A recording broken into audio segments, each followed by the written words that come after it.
Viewers কেমন আছেন? বিষয় হচ্ছে আপনাদের সাথে একটা বিষয় শেয়ার করি। আপনার শখের নারী, প্রত্যেকটা মানুষেরই একটা ভালোবাসার মানুষ থাকে, একটা শখের মানুষ থাকে, একটা আত্মতৃপ্তির মানুষ থাকে, থাকে না? তো সবার জীবনেই থাকে। তো এমনও হয়, আমার বাস্তব এক্সপিরিয়েন্স থেকে দেখা ছোট্ট একটা ঘটনা আপনাদেরকে বলি। সেটা হচ্ছে, ধরেন আপনার একটা শখের মানুষ, যে মানুষটা আপনাকে ভালোবাসে, আপনার শখের নারী, শখের নারী শখের নারী সবচেয়ে বেশি ছলনা করে আপনার সাথে, সবচেয়ে বেশি পরিমাণে আপনাকে ঠকাবে, আপনার সাথে চিট করবে, আপনাকে বিভিন্নভাবে আপনার সাথে প্রতারণা করবে। যে মানুষটা, একটা কথা মনে রাখবেন, যে মানুষটা হচ্ছে কি, যে একটা সময় আপনার জন্য এত পরিমাণ পাগল থাকবে, সেই মানুষটা বা সেই সম্পর্কটার মধ্যে যদি কোনো মানে তৃতীয় পক্ষ ইনভলভ হয়, সেই ক্ষেত্রে সেই সম্পর্কটা আগের মতো থাকে না, সেই সম্পর্কটা ডে বাই ডে চেঞ্জ হতে থাকে। আমি এমনও একটা মানুষকে বদলে যেতে দেখেছি, যে মানুষ বলতো, যে মানুষ একটা নজর তার ভালোবাসার মানুষটিকে না দেখে চোখ দিয়ে অঝরে পানি ঝরতো, যে মানুষটা একটা মুহূর্ত চোখের আড়াল হতে দিত না, সেই মানুষটাও দিন শেষে পল্টি নেয়, সেই মানুষটাও দিন শেষে বদলে যায়। তো আসলে এই ঘটনাকে কি বলবো।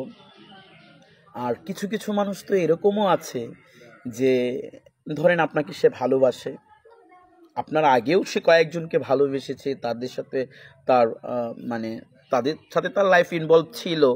সেই মানুষটা হচ্ছে ডে বাই ডে, সে মানুষটা 6 মাস বছর পরে যখন তার আরেকজনের জায়গা বসিয়ে দেয়, তখন কিন্তু সেই মানুষটা তার ওই পিছনের মানুষটাকে, যে মানুষটা তার অতীতে ছিল, যে মানুষটা তাকে ভালোবাসতো, যে মানুষটা তার ভালোবাসার মানুষ ছিল, সেই মানুষটাকে সে চেঞ্জ করে ফেলে। সে মানুষটার এভাবে আসলে কি বলবো, কিছু বলার ভাষা নেই। তো আমি আমার চোখে এরকম অনেক দেখেছি। তো আপনারা কমেন্টসে বলে যাবেন, যে বিষয় হচ্ছে, আপনাদের প্রত্যেকের জীবনেই তো এরকম কিছু আছে, সবার লাইফেই কিন্তু ঘটনা আছে। তো আমি এরকমও দেখেছি যে কোরআন শরীফ, যেটা হচ্ছে আমরা আমাদের যারা ইসলাম ধর্ম অবলম্বী আছি, আমরা ইসলাম ধর্মের যারা আছি আমরা, তো আমরা কিন্তু কোরআনের উপরে কিছু নেই। তো এমনও দেখেছি যে কোরআন শরীফে হাত রেখে দেওয়া কথাও মানুষ রক্ষা করতে পারেনি। তো যে মানুষটা আপনাকে কোরআন শরীফে হাত রেখে প্রতিশ্রুতি দিল, সেই মানুষটা কি সেই কথাগুলো না রাখতে পারলে তার কি হতে পারে বলুন তো।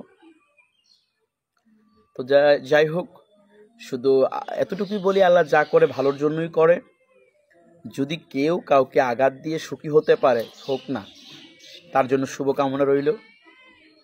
যাই হোক, অনেক বকবক করে ফেলেছি।